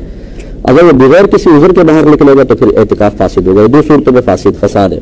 اور مکروہ اعتکاف کی کراہت جو ہے وہ زیادہ تر تعلق رکھتی ہے مسجد کے اندر جو مکروہ معاملات ہیں ان کے ساتھ، مثلا بلند آواز سے کہے گئے لگانا، دنیا کی باتیں کرنا، مسجد کو آلودہ کرنا، گندا کرنا، فضول اپنا وقت ضائع کرنا، یہ اس سے اعتکاف بھی فاسد ہوگا، وہ مکروہ ہوگا، جس طرح کہ مسجد کے اندر یہ مکروہات ہوتے ہیں۔ تو کوشش یہ ہونی چاہیے کہ جب انسان معتکف ہو تو مکمل طور پر اللہ تبارک و تعالیٰ کی طرف متوجہ ہو، کسی بھی لحاظ سے ایسا ظاہر نہ ہو کہ اعتکاف کو ایک بوجھ سمجھ کر یا صرف ایک انجوائمنٹ کا ایک ذریعہ سمجھ کر وہ بیٹھا ہوا ہے، تو یہ چیزیں اعتکاف کے نور کو ختم کر دیتی ہیں۔ ٹھیک، ہمارے ساتھ کالر ہیں۔ یہ کہتی ہیں اگر کوئی رمضان میں فوت ہو جائے تو کیا اس کو عذاب قبر ہوگا؟ دیکھیں حدیثیں یہی کہتی ہیں کہ جو رمضان میں فوت ہوا اس پر سے عذاب ہٹا لیا جاتا ہے، عذاب قبر اسے نہیں ہوگا۔ اب بعض اوقات ایسا ہوتا ہے کہ کوئی بہت زیادہ گنہگار ہیں معروف، وہ رمضان میں فوت ہو جائے تو ہمارے لوگ وہی بات کہ وہ سمجھتے ہیں کہ شاید اس کی کثرت سے گناہ کی وجہ سے، اعلانیہ گناہ کی وجہ سے اللہ تعالیٰ پر یہ ایک ایسا اثر مرتب کر چکا ہے کہ اللہ اس سے ناراض ہو چکا ہے اور اب اس کی بخشش مغفرت ہو نہیں سکتی۔ اب جب اس قسم کی حدیثیں ذکر کی جاتی ہیں جی رمضان میں اگر کوئی فوت ہو جائے عذاب قبر نہیں ہوگا، بولتے ہیں کہ یہ کیا بات ہوئی، ساری زندگی گناہ کر رہا ہے پھر بھی کچھ نہیں ہوگا، تو بھئی آپ کون ہوتے ہیں؟ آپ کی جیب سے کوئی پیسے نکال رہا ہے وہ، یا آپ کی کوئی پراپرٹی اس نے قبضے میں لے لی ہے، یہ اس کا معاملہ ہے، اس کا رب کا معاملہ ہے، آپ کو کیا تشویش ہے؟ بلکہ اس طریقے سے اللہ تبارک و تعالیٰ کی تقسیم پر اعتراض کر کے آپ گناہگار ہوں گے۔ آپ نے نیک عمل کر کے کون سا کمال کر لیا ہے؟ یہ آپ کا کمال نہیں، یہ اللہ تبارک و تعالیٰ کا کرم ہے کہ اس نے آپ کو بے شمار گناہوں سے بچایا ہوا ہے، تو یہ ہمارا کوئی کمال نہیں ہے۔ اس طرح اس شخص نے اگر گناہ کیے ہیں تو اللہ تبارک و تعالیٰ نے اپنے عدل سے اسے نفس و شیطان کے حوالے کر دیا اور لڑنے کا موقع فراہم دیا، وہ شکست کھا گیا، اور آپ کو اللہ نے اپنے فضل سے نفس و شیطان کو مغلوب کر کے عبادات کی توفیق عطا فرمائی۔ دونوں جگہ، ایک جگہ عدل ہے ایک جگہ فضل ہے، لہٰذا ہمارا کوئی کمال نہیں ہے۔ اس لیے کسی شخص کے بارے میں آپ یہ گمان نہیں کر سکتے ہیں کہ یہ ضرور جہنم میں جائے گا، اور اگر کوئی کہے کہ نہیں حدیث کے مطابق اس کی بخشش ہو جائے گی تو آپ اعتراض کرنا شروع کر دیں گے بھئی کیوں بخشش ہو جائے گی؟ بھئی آپ کون ہوتے ہیں کیوں کہنے والے؟ یا آپ اگر یہ کہنا چاہتے ہیں کہ معاذ اللہ ثم معاذ اللہ، پھر تو یہ ناانصافی ہوگی کہ میں نیک عمل کر رہا ہوں، وہ گناہ کر رہا ہے، وہ بھی بخشا جائے میں بھی بخشا جاؤں، یہ تو اللہ تعالیٰ کی ناانصافی ہے۔ آپ کون ہوتے ہیں حکم لگانے والے اللہ تبارک و تعالیٰ پر؟ اس لیے وہ کتنا ہی گناہ گار اور پاپی ہو، ساری زندگی شرابیں پیتا رہے، ساری زندگی زنا کرتا رہے، اللہ تعالیٰ اس کے بندے کا معاملہ ہے۔ ہو سکتا ہے وہ شخص ایسی توبہ، موت سے پہلے ایسی توبہ کر چکا ہو کہ اللہ تعالیٰ اس کی سارے گناہ بخش دے، بغیر توبہ کے بھی مر گیا لیکن اللہ تبارک و تعالیٰ نے اس کو رمضان میں موت دے دی، اور کسی نے اس کے لیے دعا کر دی، اللہ تعالیٰ اس کے وسیلے سے بھی اس کو بخش سکتا ہے۔ میرے آقا صلی اللہ علیہ وسلم نے ارشاد فرمایا کہ میری امت گناہوں سمیت قبر میں جائے گی اور مغفرت شدہ اٹھے گی، اور اس کی وجہ بیان فرمائی لوگوں کی دعائیں مغفرت کی بنا پر۔ یہ شرح الصدور کے اندر یہ حدیث پاک موجود ہے۔ تو پوری امت کے ساتھ یہ معاملہ نہیں لیکن اکثر کے ساتھ ایسا معاملہ ہے، کیونکہ بعض سرکار کے امتی جہنم میں بھی جائیں گے اور پھر آپ کی شفاعت سے وہ باہر آئیں گے، لیکن یہ اکثر لوگوں کے بارے میں سرکار کا قول ہے کہ میری امت گناہوں سمیت۔ ایک روایت میں ہے کہ میری امت گناہ سمیت قبر میں جائے گی تو جمعے تک انہیں عذاب ہوگا، اگر عذاب ہو رہا ہے جمعے کے بعد عذاب اٹھا لیا جائے گا۔ یہ تو میری اللہ کی مرضی ہے نا، تو اس طریقے سے ہمیں اللہ تعالیٰ کی تقسیم پر معترض نہیں ہونا چاہیے۔ اللہ نہ کرے خدا نہ خواستہ آپ ابھی بڑے پپو ہیں، نیک ہیں، پرہیزگار ہیں، اور پھر آپ سے کوئی خطا ہو جائے تو اب آپ اپنے بارے میں کیا کہیں گے کہ ضرور آپ کی گرفت ہونی چاہیے، ضرور آپ کو رسوا ہونا چاہیے، ضرور بری موت آنی چاہیے، ضرور عذاب قبر ہونا چاہیے، ضرور میدان معاشر میں آپ کو ذلیل کیا جانا چاہیے۔ نہیں، اپنے بارے میں کیا گمان کریں گے؟ اللہ تعالیٰ بخش دے تو اس کی مہربانی ہے، تو بس یہ دوسرے کے بارے میں رکھیں، وہ ہمارا مسلمان بھائی ہے یا بہن ہے، اگر ساری زندگی گناہ بھی کرتے رہے اس نے ہمارا تو کچھ نہیں بگاڑا، نہ اللہ کا اس نے بگاڑا ہے، ہاں اپنا بگاڑا ہے، اب اللہ کی مرضی ہے چاہے تو بخش دے۔ اس طرح کسی کو مایوس کرنے کی حاجت نہیں ہوتی ہے، نہ اس طرح کی سوچ بنائیے۔ کہ آپ جب کوئی صدقہ خیرات کیا کرتی تھی تو اپنے خادم کو کہتی ہیں ذرا جا کر سنو یہ فقیر ہمیں کیا دعا دے رہا ہے. وہ جو آ کے بتاتا تو آپ وہی دعا اللہ کی بارگاہ میں اس فقیر کے لیے کرتی اور فرماتی کہ میں اس لیے ایسا کرتی ہوں کہ کہیں ایسا نہ ہو کہ اس کی دعا میرے صدقے کا بدلہ ہو جائے. تو جو دعا دیتا ہے میں وہ دعا اس کو دے دیتی ہوں تاکہ دعا کا بدلہ دعا ہو جائے اور صدقہ خالصتاً میرا اللہ کی بارگاہ میں پہنچے. کیا بات کیا بات. آپ کی سیرت سے جو پیغامات ہمیں مل رہے ہیں جس طرح علامہ صاحب نے فرمایا میں چاہوں گا آپ بھی اپنے الفاظ میں بیان فرمائیں. مجھے اجازت دیں تو میں علم کے حضور میں یہ گزارش کرنا چاہوں گا کہ ہماری والدہ سیدہ عائشہ صدیقہ رضی اللہ تعالی عنہا نے نہ صرف فرض عین سیکھا بلکہ فرض کفایہ بھی. فرض کفایہ علم یہ ہوتا ہے کہ وہ اپنی ضرورت سے زائد ہوتا ہے, وہ دوسروں کی ضرورت کو پورا کرنے کے لیے حاصل کیا جاتا ہے. تو میں اپنے دیکھنے والے تمام جو بہن بھائی ہیں ان سے گزارش کرتا ہوں جو صاحب اولاد ہے خاص طور پر کہ اپنے ایک بچے کو اور خصوصاً لڑکیوں میں سے کسی ایک کو عالمہ اور مفتیہ ضرور بنائے, کہ باقاعدہ لکھ کے فتویٰ نہ دے لیکن اتنی قابلیت اور صلاحیت ہونی چاہیے کہ وہ پورے خاندان یا اور اللہ تعالیٰ توفیق عطا فرمائے تو پورے محلے بلکہ پورے شہر کی خواتین کا علم لحاظ سے مرجع بنے. اور اس کے لیے ضروری ہے کہ بچیاں وہی علم حاصل کریں بالکل انہی کتابوں کے ساتھ جن سے مرد علم حاصل کرتے ہیں. ہماری اکیڈمی میں الحمدللہ یہی ہے, ہم 6 سال کا کورس کرواتے ہیں, لڑکے لڑکیوں کو دونوں کا ایکول کورس رکھا ہوا ہے. تو ایسی بچیاں تیار کر کے انہیں قوم کے سامنے متعارف کروانا اس وقت بہت ضروری ہے, کیونکہ مرد تو پھر کہیں نہ کہیں بیٹھے کچھ علم حاصل کر لیتے ہیں. خواتین کا معاملہ اتنا مطلب خطرناک ہے کہ میں بتا نہیں سکتا ہوں, کیونکہ ہماری جو فیلڈ ہے میری خواتین اپنے حوض و نفاس کے مسائل تک سی طرح نہیں جانتی ہیں, اور پھر مردوں سے کوشچن کرتے ہوئے شرم محسوس ہوتی ہے, اور گھر کے مردوں کی غیرت اور کسی مقام پہ نہ جاگے یہاں ضرور جاگتی ہے. تو خبردار جو کسی مرد سے مسئلے معلوم کیے تو پھر عورتیں کہاں سے لے کر آئے. اس لیے میں گزارش کرتا ہوں آج کا یہ پیغام اور قبول فرمائے کہ سیدہ عائشہ صدیقہ رضی اللہ تعالی عنہا کی سنت پر عمل پیرا ہوتے ہوئے اپنے بچوں کو علم سکھائیں اور انہیں قوم کا مرجع بنائیں تاکہ وہ اپنے اور دوسروں کے مسائل حل کر سکیں. بہت عمدہ آپ نے پیغام عنایت فرمایا. اور علامہ اکرام صاحب اور معتکف خاتون جو ہے بلا ضرورت گھر کا کام نہیں کر سکتی ہیں. وہ اسی صورت میں کر سکیں گی کہ کوئی کچن میں کھانا بنانے والا نہیں ہے, اپنی ساری افطار بنانی ہے تو وہ جا کے بنا کے لا سکتی ہیں. دیگر گھر والوں کی ساری افطار بھی نہیں بنا سکتے ہیں, اس کے لیے ٹھہریں گی تو اعتکاف فاسد ہو جائے گا. اگر کوئی اور گھر میں کام کرنے والا نہیں ہے تو وہ بہن نفلی اعتکاف بیٹھیں, پھر یہ سنت موقدہ والا نہ بیٹھیں, اس کی پابندی سخت ہے. ویسے بیٹھ جائیں اور پھر جا کے کام وغیرہ کریں, پھر اعتکاف کی نیت سے وہاں بیٹھ جائیں, بس اتنا ہے. یہ نفلی اعتکاف ہوگا. سنت موقدہ اعتکاف میں باہر نکلیں گی بلا عذر کسی اور کے کام سے تو نماز وہ اعتکاف فاسد ہو جائے گا. اچھا, بہنیں گھر میں اعتکاف کر سکتی ہیں لیکن اس کے لیے ضروری ہے کہ پہلے ایک نماز کے لیے جگہ مخصوص کر لیں. وہ جیسے کمرہ مخصوص کر لیں, میں یہاں میں نماز ادا کروں گی, اس کو مسجد بیت کہتے ہیں, گھر کی مسجد. یہ 20ویں کے غروب آفتاب سے پہلے مسجد میں پہنچنا ضروری ہے. یہ سنت موقدہ علی الکفایہ اعتکاف ہے. اگر ایک محلے میں سے چند لوگ بھی کر لیں تو کافی ہے. تو کفایہ کا اطلاق شہر پر ہوتا ہے, لیکن ہمارے محلے بھی اتنے بڑے بڑے ہو گئے کہ پرانے زمانے کے شہروں کے برابر ہو گئے, اس لیے محلے کا لفظ استعمال کر لیا جاتا ہے. تو 20 کی غروب آفتاب سے پہلے داخل ہوں گے اور پھر 30 کی جب روزہ غروب آفتاب ہوگا تب, یا 29 کو اگر چاند نظر آ جائے تو اعتکاف ختم ہو جائے گا. اس میں عاقل اور مرد مسلمان ہونا شرط ہے, عورت ہونا یا بالغ ہونا شرط نہیں ہے. نابالغ بھی اعتکاف کر سکتا ہے اور بہنیں اپنے گھر میں اعتکاف کر سکتی ہیں. سنت موقدہ الکفایہ کے لیے شرط ہے کہ روزہ ہو. چنانچہ اگر روزہ نہیں ہوگا تو اعتکاف نہیں ہوگا, یا روزہ تھا اور ٹوٹ گیا تو اعتکاف بھی ساتھ ہی ٹوٹ جائے گا. اعتکاف جب مسجد میں داخل ہو جائیں تو اب فنائے مسجد کا مسئلہ ایک مختلف مسئلہ ہے کہ بلا ضرورت اس میں جا سکتے ہیں یا نہیں جا سکتے, یا ٹھنڈک کے لیے غسل کے جا سکتے ہیں یا نہیں. تو اس میں اکثر علماء یہی کہتے ہیں کہ نہ جائیں, کچھ علماء کہتے ہیں جا سکتے ہیں, اور ہم بھی اس کی اجازت دیتے ہیں کہ جا سکتے ہیں, اس سے اعتکاف فاسد نہیں ہوگا, لیکن حتی الامکان کوشش کریں کہ روح اعتکاف حاصل کرنے کے لیے بلا ضرورت وہاں پر نہ جایا جائے. مسجد کے اندر اعتکاف جب کریں تو باتیں وغیرہ نہ کریں.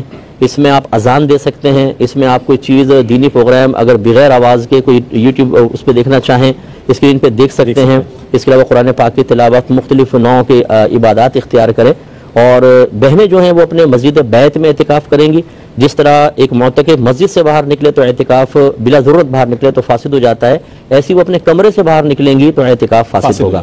وہ اپنی ضرورت کے لیے تو جا سکتی ہیں, اپنا کھانا بنانا کوئی نہیں بنانے والا ہو یا واش روم ہے تو, لیکن گھر بھر کے کام کے لیے نہیں نکل سکتی, اعتکاف فاسد ہو جائے گا. میں یہ جاننا ضرور چاہوں گا آخر میں کہ وہ کون سی چیزیں ہیں, اگرچہ اس پر بات ہوئی اجمالی طور پر, کہ جو اعتکاف کی برکات کو زائل کر سکتی ہیں, اس کی طرف بھی اگر توجہ ہو جائے, اگرچہ اس پر بات ہوئی ہے, میں چاہوں گا مفتی اکمل صاحب اس پر کچھ کلام فرمائیں. جی, میں حضرات کی بات ہی کو آگے تھوڑا سا کر دیتا ہوں. ایک چیز تو کثرت سے کھانا اور پینا ہے, کیونکہ جب آدمی کھاتا ہے تو پھر اس کو نکالنا بھی پڑتا ہے, اس کے لیے بھی استنجا میں پہنچ گئے جی جا کے. اچھا وہ لائنیں لگی ہوئی ہیں اجتماعی اعتکاف کے اندر کھڑے ہوئے ہیں پونا گھنٹے کے گھنٹے, تمام روح اعتکاف وہیں فنا ہو گئی, واپس آ رہے ہیں جی پیٹ پکڑ کے. تو بھائی کم کھاؤ, خدا کا خوف کرو. مفت کا اگر کھانا آ رہا ہے مسجد کے اندر تو اس کا مطلب یہ تو نہیں کہ کھانا پر آیا تو پیٹ تو اپنا, لیکن وہ بےرحم فوج, جیسے بےرحم فوج کے اوپر ٹوٹ پڑتا ہے آدمی. اچھا زیادہ کھانا, پھر زیادہ بولنا کثرت سے. اور بعض ایسے ہوتے ہیں جو اپنے پردے کے اندر ہوتے ہیں, لوگ کہتے ہیں بڑی عبادت کر رہا ہے, پتہ چلا 6 گھنٹے سے سو رہا ہے وہ تو, یعنی سونا بھی تو عبادت ہے, مطلب وہ کہتے ہیں سونا بھی عبادت ہے مسجد میں. تو کثرت سے سونا, اچھا اس سے چڑھتی ہے کسل مندی, سستی طاری ہو جاتی ہے, زیادہ کھائیں وہ پھر نیند آتی ہے, پھر وہ وہی بات ہے کہ اس میں آدمی کو لطف نہیں آتا. اس کے علاوہ اور مشغولیت, جیسے یہ ٹیبلٹس وغیرہ کے اندر بات ہوئی, ان چیزوں کے اندر مشغول ہو جانا. بعض تو گیم کھیلتے ہوئے نظر آئے, نوجوان بچے جو ہوتے ہیں ذرا ینگ ایج کے جو ہوتے ہیں گیم کھیل رہے ہوتے ہیں, ان کو منع کریں تو مسئلہ. اور اسی طریقے سے بعض اوقات لڑائی جھگڑا فتنہ فساد, جگہوں پہ اختلاف ہوتا ہے. بعض کھڑکی کی جگہ چاہتے ہیں, بعض پنکھے کے نیچے چاہتے ہیں, بعض اے سی کے قریب کی ہوتی ہے اور اس میں اچھی خاصی گروپنگ ہوتی ہے, پھر فائٹ ہونا شروع ہو جاتی ہے. اور بعض اوقات اس پوائنٹ پر بھی لڑتے ہوئے دیکھا ہے کہ جب اجتماعی اعتکاف ہوتا ہے تو بعض اوقات ایک شیڈول متعین کر دیا جاتا ہے مینجمنٹ کی طرف سے, یا جو وہاں پر انتظامیہ ہوتی ہے کہ اس ٹائم کھائیں گے, اس ٹائم پیئیں گے, اس ٹائم قرآن پاک کی تلاوت, اس ٹائم درس ہوگا. بعض معتکف اپنے موڈ کے مطابق وقت گزارنا چاہتے ہیں, اب اس میں لڑائی جھگڑا فتنہ فساد کرتے ہیں, اختلاف رائے. پوری قوم ایک طرف ہے, وہ قرآن پاک لے کے وہاں بیٹھ گئے, اب اس سے بدمزگی پیدا ہوتی ہے. اور جب بدمزگی ہوتی ہے تو پھر وہ پاکیزگی, ماحول کی پاکیزگی نہیں رہتی, لڑائی جھگڑا فتنہ فساد کا ماحول ہوتا ہے. یہ تمام چیزوں پہ ذرا توجہ کریں. جیسے حضرت نے اشارہ فرمایا تھا کہ صرف ایک تو مسائل, دوسرا روحانی تربیت اپنی کر کے جائیں, صبر, تحمل, برداشت اور عفو درگزر, تو انشاءاللہ برکت ہی. بہت اچھی بات ہے. ہاں تو اگر وہ سن رہے ہیں تو بہرحال میری گزارش یہ ہے کہ اپنے لیے ایک اسکیجول بنائیں, اپنے ٹائم کو ڈیوائیڈ کریں کہ میں نے کیسے کیا کچھ کرنا ہے, اور اس کی پابندی کریں بڑی شدت کے ساتھ. تو یہ آئندہ ادھر سے نکلنے کے بعد بھی نفع دے گی. مثال کے طور پہ اتنے بڑے بجے فجر ہے, پھر اتنے سے اتنے بجے تک میں قرآن پاک کی تلاوت کروں گا, پھر اتنے سے اتنے بجے تک درود شریف, اتنے سے اتنے بجے تک سوؤں گا, پھر اٹھ کے میں پھر یہ کام کروں گا. یوں پورا 24 گھنٹے کا بنا لیں اور اپنے آپ کو پابند بنائیں اس کا مکمل. اگر یہ 10 دن اس کی ایسی پابندی کی کہ 1 منٹ بھی آگے پیچھے نہیں ہوا تو نفس اور طبیعت اتنے مغلوب ہو جائیں گے کہ انشاءاللہ آگے بھی اس کی آپ پابندی کر سکتے ہیں. اور جب کوئی اپنے ٹائم کو پہلے سے مینج کر لیتا ہے تو اس کا وقت ضائع نہیں ہوتا, اور وہ صحیح طریقے سے اچھا فیوچر پلاننگ کر کے اس کے اور اپنے مقاصد کو حاصل کرنے میں کامیاب ہو جاتا ہے. یہ اس کا بہترین وقت ہے کہ آدمی اس طرح کر لے, تو اس کی کوشش کیجیے. دوسری بات یہ ہے کہ اگر کوئی آپ کے ساتھ زیادتی کرے, کوئی بات ناگوار گزرے, تو ایسا نہ کریں کہ مسجد میں جھگڑا کریں, فساد کریں, ساری نیکیاں تباہ ہو جائیں گی.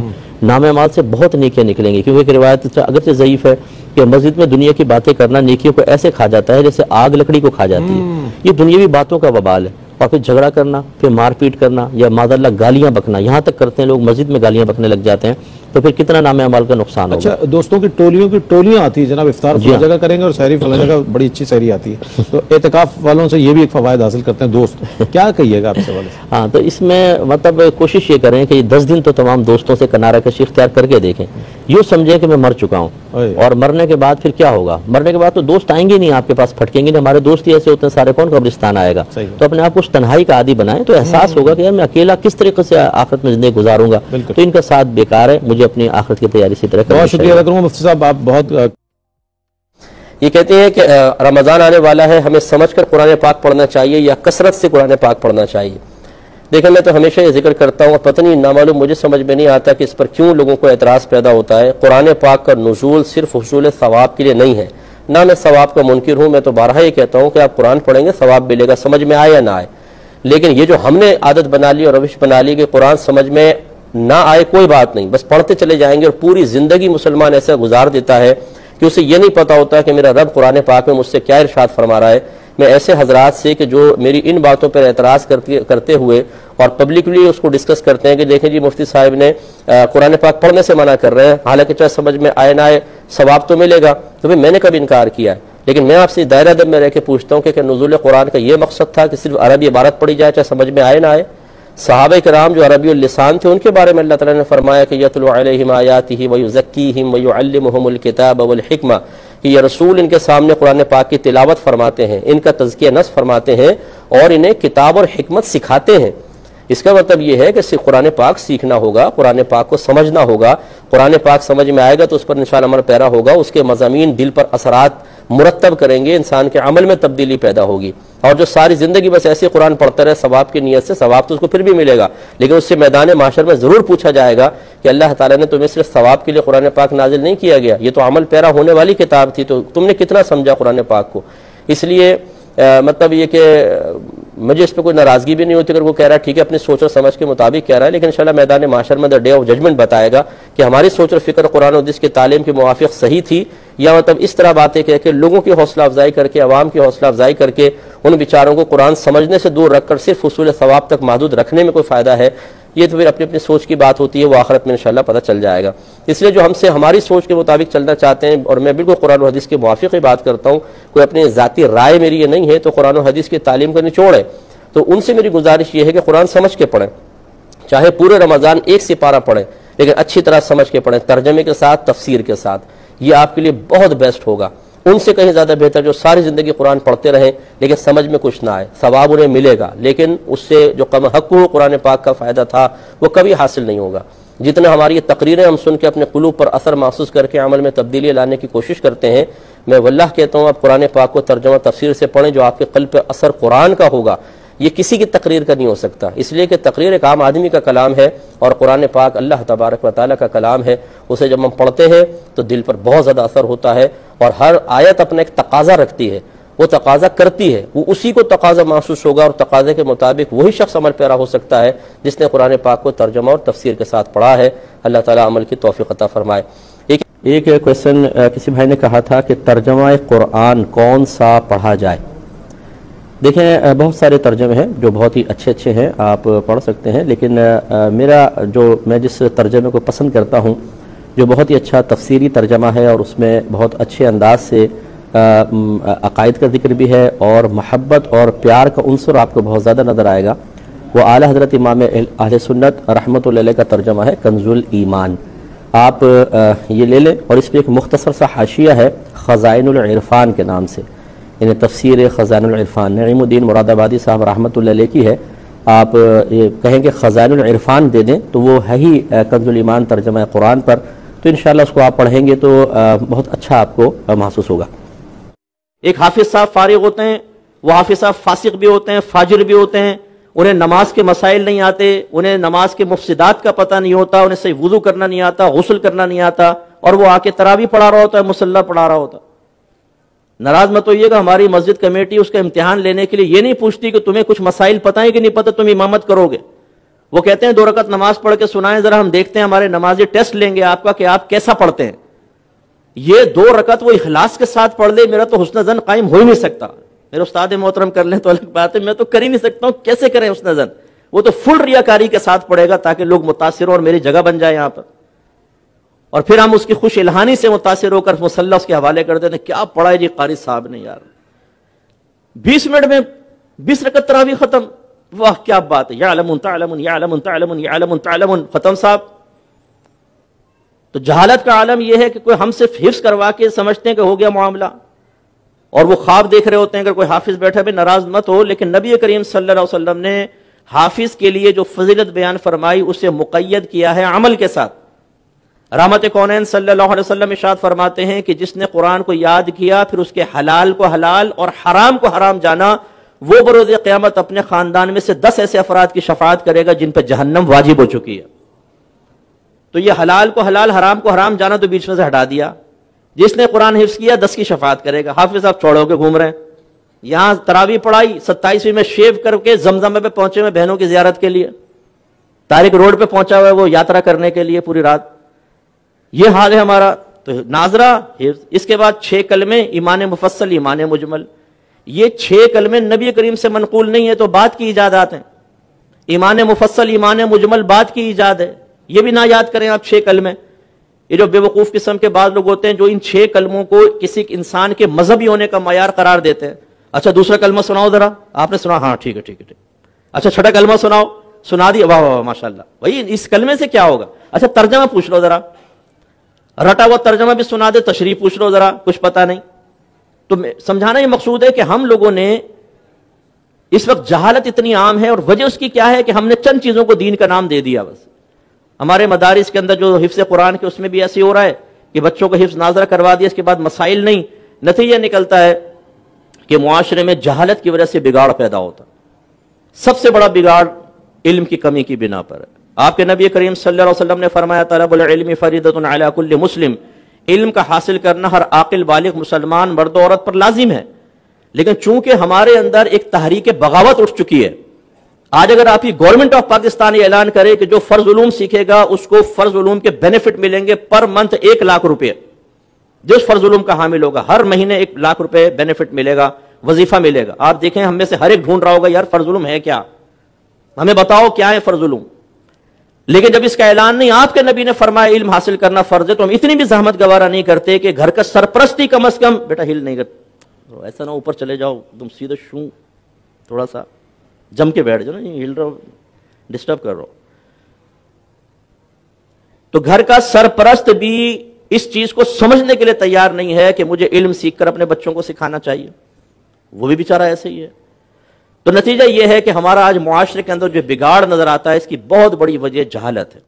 بسم اللہ الرحمن الرحیم. یہ بھائی نے کہا کہ میں نے یہ کہا ہے کہ واشنگ مشین میں ڈالیں 3 دفعہ گھمائیں پاک ہو جائے گا، ایسا ہم نے کبھی بھی نہیں کہا، نہ اس سے کبھی پاک ہو سکتا ہے. مسئلہ کیا ہے، وہ تو آٹومیٹک مشین کے بارے میں کہا ہے کہ اگر جیسے اس میں آپ ڈال دیں، پانی آیا گھمایا پھر وہ اسپن کر دیا اس نے، فرض کر لیں، پھر دوبارہ آپ پانی چلایا پانی آ گیا پھر اس نے اچھی طرح گھمایا پھر اسپن کر دیا اچھی طریقے سے، پھر تیسری مرتبہ پانی آیا اچھی طرح گھمایا پھر اس نے اس کو اسپن کر دیا، تو یہ 3 دفعہ دھونے اور 3 دفعہ نچوڑنے کے حکم میں آئے گا، یہ تو ٹھیک ہے. لیکن یہ جو عام طور پہ ہمارے گھروں میں واشنگ مشین ہے اس میں جو پانی ہوتا ہے اس کو ماء قلیل کہتے ہیں، تھوڑا پانی، اور اس کا شرعی حکم یہ ہوتا ہے کہ اس میں 1 قطرہ بھی نجاست اگر گری جیسے ہی پانی سے متصل ہوگی ٹوٹل پانی ناپاک ہو جائے گا.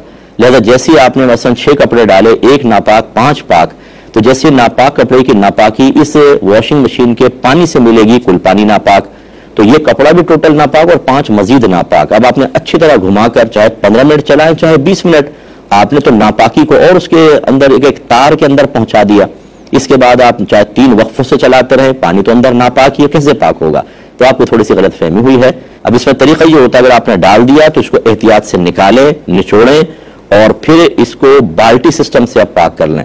اور اس کا طریقہ یہ ہوتا ہے کہ جیسے بالٹی کو آپ تھوڑا سا پہلے بالٹی میں کپڑے ڈالیں، نلکے کے نیچے رکھیں اور بھر لیں اس کو. جب فل بھر جائے تو اس طرح اس کی پانی کی سطح پر ہاتھ رکھیں کہ کپڑے کا کوئی حصہ پانی سے ابھرا ہوا نہ ہو، ہلکا سا یوں رکھیں اور تھوڑا سا پانی بہنے دیں، بس یہ کپڑے پاک ہو گئے. اور یہ اسی وقت ہوں گے کہ جب آپ پہلے اور انہیں آپ نے واشنگ مشین میں اچھی طرح گھما دیا تھا، تو چونکہ اب وہ پوری صلاحیت کر گئی تو اس طریقے سے ہو سکتا ہے کہ اگر ایسا ہوا کہ کوئی خاص جگہ پہ ناپاکی لگی ہوئی ہے تو آپ بالٹی سسٹم سے نہیں کر سکتے، یہ تو آپ کو پتا ہے کہ لگی ہوئی ہے، اس ناپاکی کو ختم کرنا ہوگا. واشنگ مشین میں گرنے کے بعد وہ ناپاکی پوری گویا کے کپڑے کے اندر صلاحیت کر گئی، گنجائش نکل سکتی ہے. تو خلاصہ کلام یہ ہے کہ اس طرح آپ کا پاک نہیں ہوگا. اگر ایسا کیے ہیں تو بالٹی سسٹم سے 1 دفعہ دوبارہ پاک کر لیں اور نیکسٹ ٹائم کے لیے ذہن بنا کے رکھیں کہ پہلے اپنے کپڑے پاک کریں پھر واشنگ مشین کے اندر ڈالیں، ورنہ آپ بعض صورتوں میں گناہگار بھی ہو سکتے ہیں کہ اگر آپ نہ بتائیں گھر والے ڈال دیں اور سب کے کپڑے ناپاک ہوئے، ان ناپاک کپڑوں میں نمازیں پڑھی جائیں گی، جمعہ پڑھا جائے گا اور آپ اس کا سبب بنے کیونکہ آپ نے بتایا نہیں اور ناپاک کپڑے ڈال دی، آپ بھی گناہگار ہوں گے. اس لیے اچھی طرح اس کا خیال رکھیے. بھائی نے فرمایا کہ رمضان میں ایک حافظ صاحب نے تراویح پڑھائی، وہ اکثر بھول کر کبھی 3 پڑھا دیا کرتے تھے اور پھر سلام پھیر کے کہتے دوبارہ پڑھو اس نماز کو، کبھی 4 پڑھا دی. تو ہماری نمازیں ہوئی کہ نہیں ہوئیں؟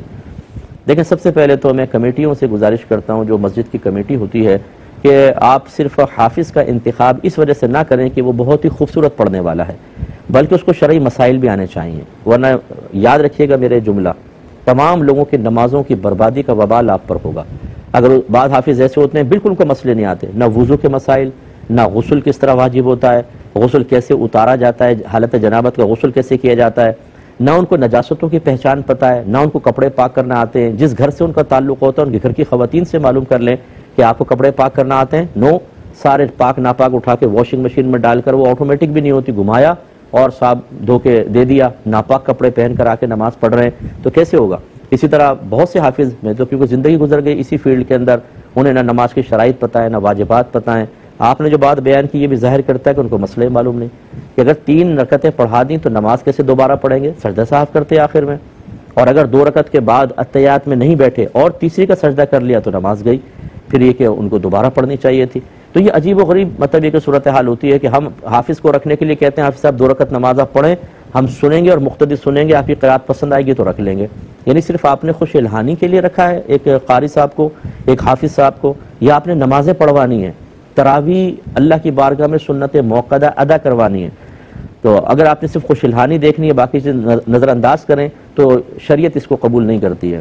اس لیے خوش الہان نہ بھی ہو، مسائل جانتا ہو، سب سے پہلی چیز. اس کے بعد خوش الہانی بھی ہو تو بہت اچھی بات ہے.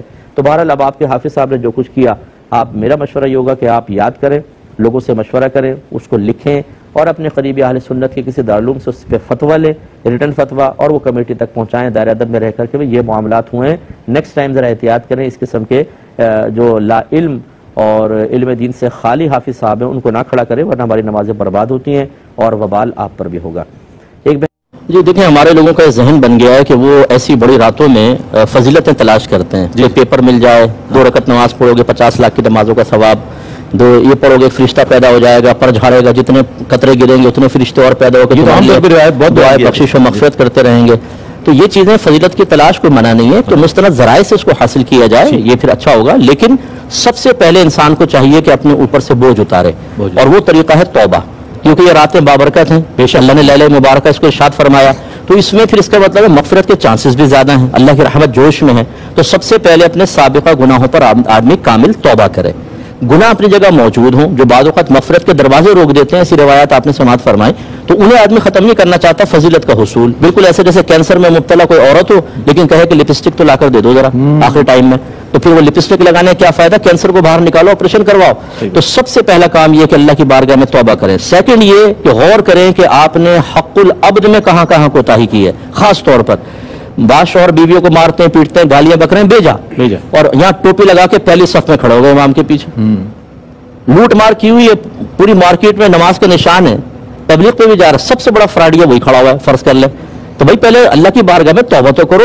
پہلے یہ جو لوگوں کا مال دبایا وہ مال تو دو، وراثت دبائی ہوئی ہے. بالکل صحیح فرمایا. اور بچوں کی 2 بچوں کی انگلیاں پکڑ کے پہلی صف میں اب آ کر بیٹھ گئے بیان سننے کے لیے. بھائی تم وہ وراثت تو دو، اپنی بہنوں کو، اپنی پھوپھیوں کو، اپنی خالاؤں کو، وہ نہیں دے رہے. یہ ہمارے ہاں بہت بڑا وہ ہے قصور کہ ہم اپنے احتساب سے غافل ہو کر اور پھر ہم فضیلتوں کی تلاش میں نکل جاتے ہیں. دوسری چیز یہ کہ حق العبد کو فوراً دیں. اس طرح آپ نے کسی کو ناراض کیا، ماں باپ کو ناراض کیا ہوا ہے، آپ ان سے بدتمیزی کرتے ہیں، ان کے سینے پر چڑھ کر گفتگو کرتے ہیں، بیوی کو پیچھے کر کے ماں کے سینے پر چڑھ کے آنکھوں میں آ کر ڈال کے اس کی کمزوری کا احساس آپ دلاتے ہیں، اور آپ آ گئے مسجد کے اندر اس رات کے اندر کہ شاید اللہ مجھے رحمت ڈھانپ لے گی. نہیں ڈھانپے گی جب تک والدہ راضی نہیں ہوں گی. حدیث میں سرکار نے فرمایا ماں ناراض ہو تو جیسے بھی اس کو راضی کرو، ورنہ اللہ تعالیٰ نہ اس کا فرض قبول کرے گا نہ نفل قبول کرے گا. ان چیزوں پہ ہماری توجہ کیوں نہیں ہوتی؟ اس کے بعد جو ہے پھر جو ہے وہ فضیلتوں کا حصول ہے. اس میں پھر آپ نعتیہ محافل میں بیٹھیں، علماء کے بیانات سنیں، اس طرح کے پروگرام سنیں، قرآن پاک کی تلاوت کریں، درود پاک پڑھیں، تنوع کے ساتھ عبادات کو اختیار کریں مختلف اقسام کی، تاکہ نفس کسی ایک عبادت کے اختیار سے بوریت محسوس نہ کرے، کوفت کا شکار نہ ہو جائے. جتنی خوش دلی سے عبادت ہوگی اتنا بہتر ہے.